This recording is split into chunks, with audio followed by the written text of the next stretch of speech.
اعوذ باللہ من الشیطان الرجیم بسم اللہ الرحمن الرحیم قد افلح من تزکا وذکر اسم ربہ فصلی بل تؤثرون الحیاة الدنیا والآخرة خیر وابقا ان هذا لفی الصحف الاولی صحف ابراہیم وموسیٰ صدق اللہ مولانا العظیم۔ سورہ الاعلی 30ویں سپارے کی سورت، اس کی آخری آیات میں نے آپ کے سامنے قراءت کی ہیں۔ ان آیات مبارکہ میں اللہ رب العالمین نے کامیابی کا ذریعہ بتایا ہے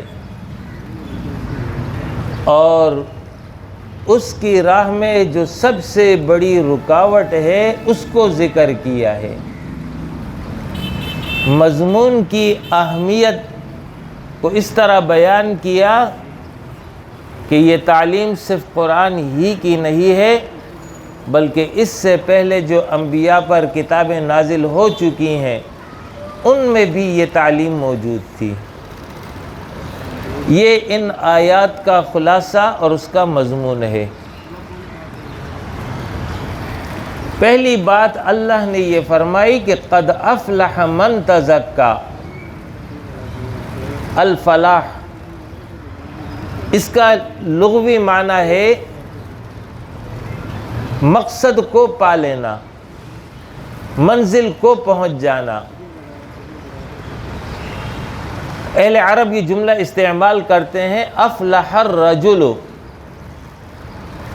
اس وقت یہ جملہ استعمال کرتے ہیں جب کوئی شخص اپنے لیے ایک ہدف متعین کر لے اور وہاں تک وہ پہنچ جائے تو پھر یہ جملہ استعمال ہوتا ہے افلح الرجل، یہ شخص اپنے مقصد کو پہنچ گیا، اپنی منزل کو اس نے پا لیا۔ اسی سے جو ہے پھر یہ معنی عام ہو گیا کہ کامیاب ہو جانا۔ تو یہاں پر اللہ رب العالمین فرما رہا ہے قد افلح، وہ شخص اپنی منزل کو پہنچ گیا، اس شخص کو کامیابی حاصل ہو گئی۔ کس کو حاصل ہوئی ہے اس کا ذکر آگے ہے۔ من تزکا، جس نے تزکیہ کیا۔ تزکیہ کا لغوی معنی ہے پاک کرنا، چھانٹنا، صاف کرنا۔ تو یہاں پر کیا مراد ہے؟ تو ایک ہے وہ ناپاکی جو محسوس بالبصر آنکھوں سے نظر آتی ہے، جس کو میں اور آپ محسوس کرتے ہیں، جیسے گرد و غبار ہو گئی، گندگی ہو گئی، کچرا ہو گیا وغیرہ وغیرہ۔ اس سے پاکی یہ شریعت کا حکم ہے، لیکن اس جگہ یہ مراد نہیں ہے۔ اس کی اپنی اہمیت ہے، اس کے حوالے سے الگ احکام ہے۔ الطہور شطر الایمان، پاکی ایمان کا حصہ ہے، وضو کی تعلیم ہے، غسل کی تعلیم ہے وغیرہ وغیرہ۔ اس جگہ کون سی پاکی مراد ہے؟ تو یہ محسوس بالبصر آنکھوں سے نظر آنے والی ناپاکی سے پاکی مراد نہیں ہے، بلکہ یہاں پر معنوی ناپاکی سے پاکی مراد ہے۔ معنوی ناپاکی اس کو کہتے ہیں کہ جو شریعت کی نظر میں اللہ اور اس کے رسول کے ہاں ناپاکی ہو، اگرچہ وہ عام معاشرے میں وہ ناپاکی نظر نہیں آتی ہو، وہ ناپاکی مراد ہے۔ تزکا، اس سے اپنے آپ کو پاک کر لیا۔ اب وہ ناپاکی کیا ہے؟ تو جب ہم قرآن میں تدبر اور غور کریں تو قرآن ہمیں بتاتا ہے کہ انما المشرکون نجس، مشرک جو ہے وہ نجس ہے۔ دوسری جگہ رجسن کا لفظ آیا ہے، پلیتی۔ تو شرک کو پلیتی قرار دیا ہے، مشرک کو نجس قرار دیا۔ تو یہ نجس اس معنی میں نہیں ہے مشرک کہ وہ نہاتا نہیں ہے، غسل نہیں کرتا، گندا رہتا ہے، نہیں، اگرچہ وہ اچھے کپڑوں میں رہتا ہو، اچھے کیفیت میں رہتا ہو، روزانہ صبح شام دوپہر کو غسل کرتا ہو، لیکن قرآن اس کو کہتا ہے کہ یہ نجس ہے۔ تو یہ نجس جو ہے اپنے عقیدے کے اعتبار سے ہے، اپنے عمل کے اعتبار سے ہے۔ تو سب سے بڑی گندگی وہ ہے شرک کی گندگی، نجاست ہے، غلاظت ہے اللہ اور اس کے رسول کی نظر میں۔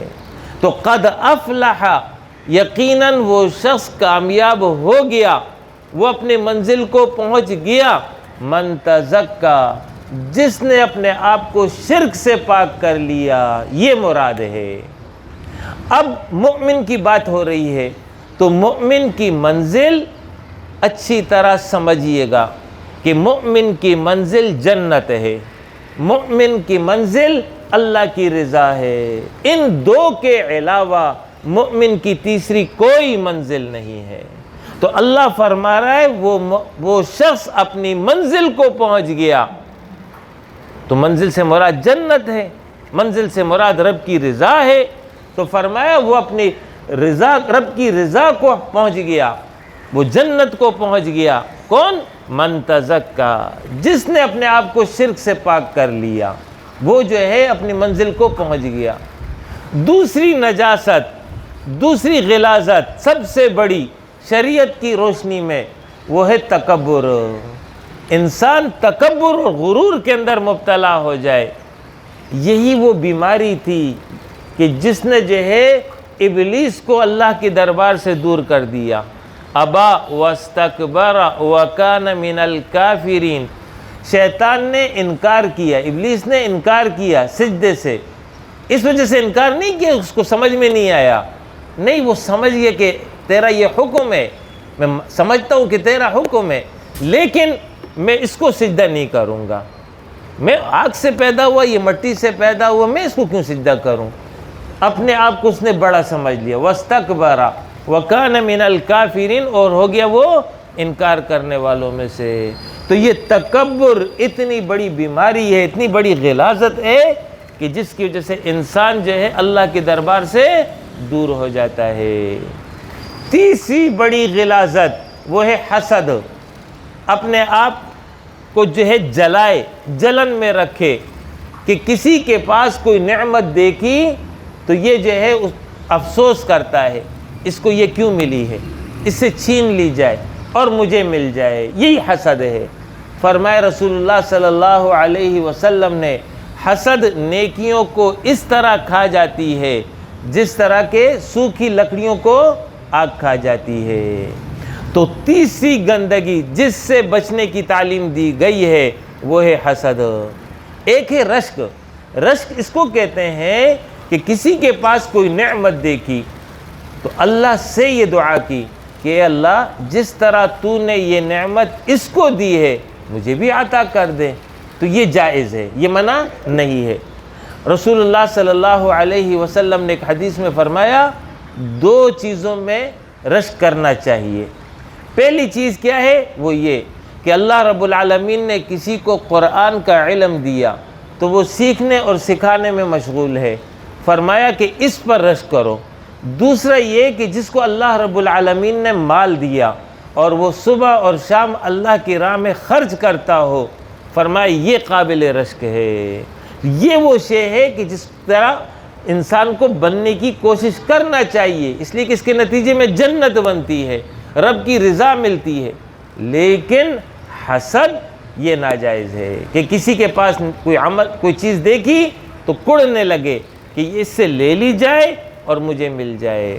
تو قد افلح من تزکا، کامیاب ہو گیا وہ جس نے اپنے آپ کو حسد سے پاک کر لیا۔ یہ تو میں نے آپ کو تین بڑی قسمیں بتا دی ہیں، اب اسی کے اوپر جو ہے تمام چیزوں کو قیاس کرتے چلے جائیں۔ ہر گناہ غلاظت ہے، نجاست ہے، اس سے اپنے آپ کو پاک کرو گے کامیاب قرار پاؤ گے۔ پھر اسی طریقے سے تزکیۃ اللسان، زبان کی پاکی، زبان کی پاکی یہ کہ اس سے جھوٹ نہ بولو، کسی کی غیبت نہ کرو، کسی پر بہتان نہ لگاؤ، جھوٹی گواہی نہ دو، کسی کا مذاق نہ اڑاؤ، یہ تزکیۃ اللسان ہے۔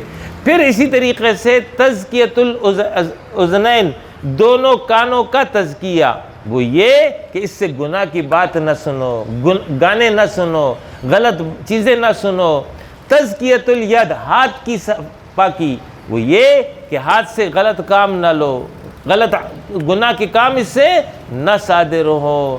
پھر اسی طریقے سے تزکیۃ المال، مال کی پاکی، مال کی پاکی یہ ہے کہ حرام طریقے سے مال نہ کماؤ، حلال اور طیب طریقے سے مال کماؤ گے۔ دو چیزیں مطلوب ہیں، ایک ہے حلال، دوسرا ہے طیب۔ اگر حلال ہو اور طیب نہ ہو تب بھی صحیح نہیں ہے، اور جو ہے دونوں نہ ہو تو ظاہر ہے کہ پھر تم سارا کا سارا گناہ ہی ہوگا۔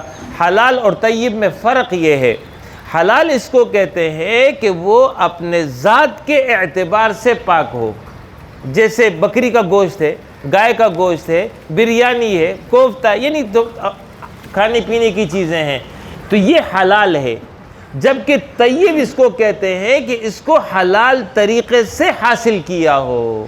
لیکن اگر حلال ہو لیکن حلال جائز طریقے سے حاصل نہیں کیا تو طیب نہیں رہے گا۔ تو حلال بھی ہو اور طیب بھی ہو۔